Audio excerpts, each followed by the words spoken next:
17 years ago, 60 Minutes first examined the so-called French paradox, which suggested that the French, despite a high-fat diet and high consumption of wine, had a remarkably low incidence of heart disease compared with Americans.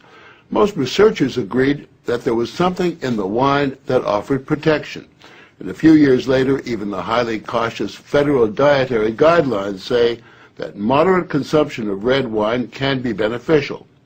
Now, scientists across the country have identified a substance in red wine called Resveratrol that they believe might do more than just protect the heart, but could, in very high concentrations, significantly extend life by preventing a number of age-related illnesses.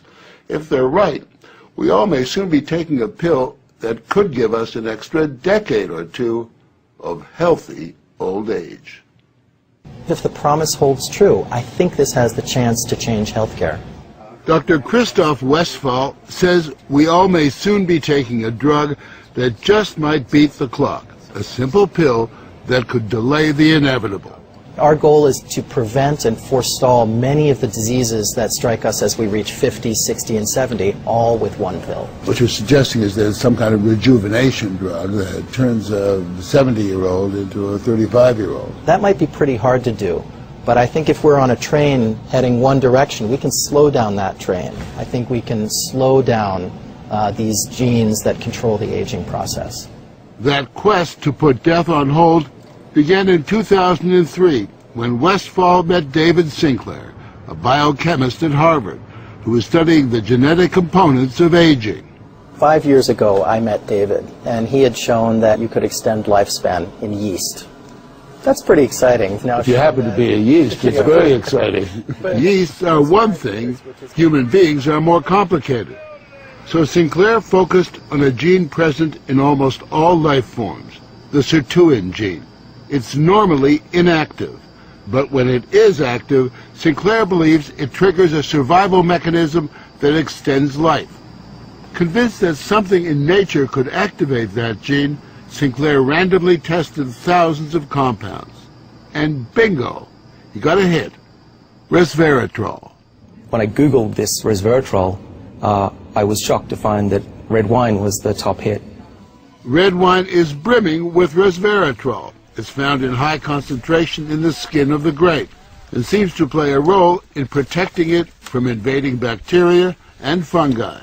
Were you aware of the research into red wine that it offered certain health benefits? Oh, sure. I mean, that's why I almost fell off my chair when the link was made, and I thought that this was a potential explanation for the benefits of red wine.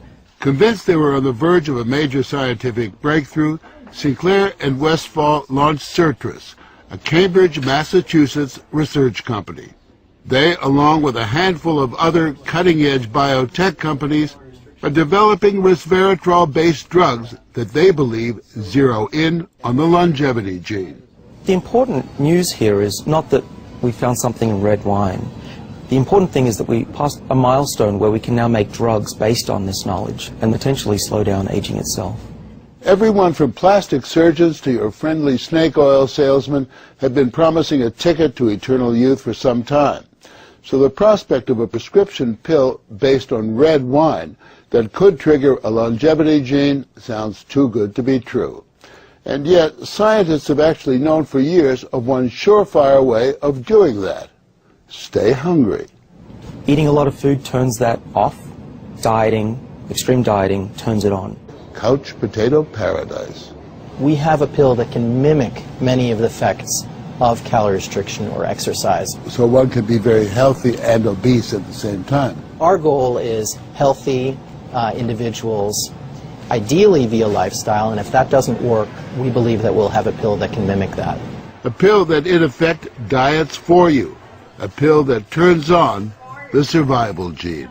And what we're trying to do with our drugs here is to put the body in a defensive state, to ring the alarm bells and get the body to defend itself, instead of dieting to set the alarm off, pop a pill. The pill is a highly concentrated form of resveratrol, a virtual vineyard of healthy living. How much red wine would you have to drink to get the kind of resveratrol that you're using? The sad news is that you'd need to drink about 1,000 bottles a day of red wine, which I don't recommend. The pill itself may not extend lifespan, but could prevent the diseases of aging, Alzheimer's, diabetes, heart disease, even cancer.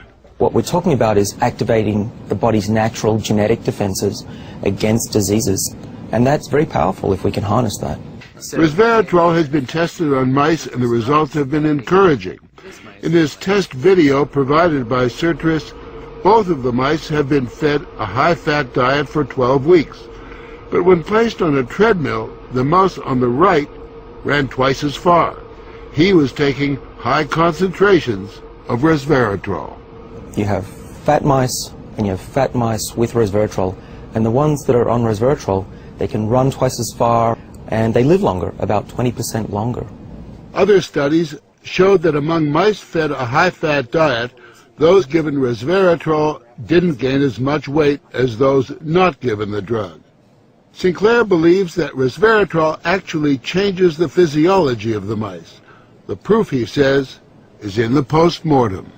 Their organs looked pristine, youthful, fat-free, and their physiology was just like they were dieting, but they were fat.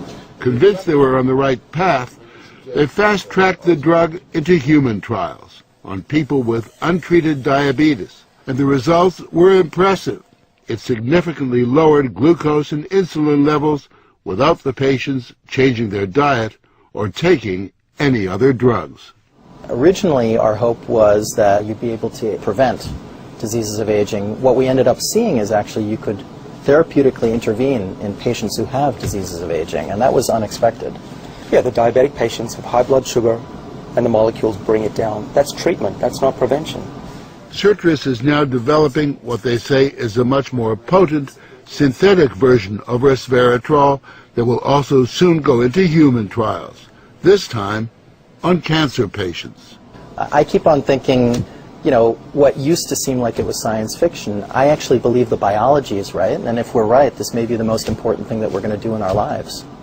Possibly, but it is important to remember that 9 out of 10 drugs that look good in mice ultimately fail in human trials. Still, the speed and results generated by Sertris and the resveratrol drugs are unusual, and Sinclair believes these drugs will not only keep people living longer, but will keep them healthy longer.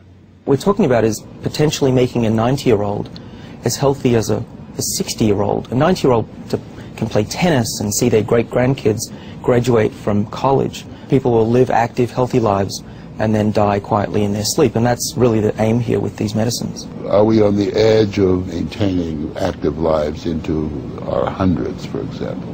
Well, we've certainly passed a corner in terms of the science, and someone's going to achieve it, and if it's not us, it's going to be someone else. But the question that most of us want answered is, when do we get this pill? I would say 5 years, to be conservative, that this will happen within our lifetimes. I'm fairly certain about that. One measure of the potential of this research, Dr. Sinclair and Dr. Westfall's little startup company was recently bought by the pharmaceutical giant GlaxoSmithKline for almost $750 million.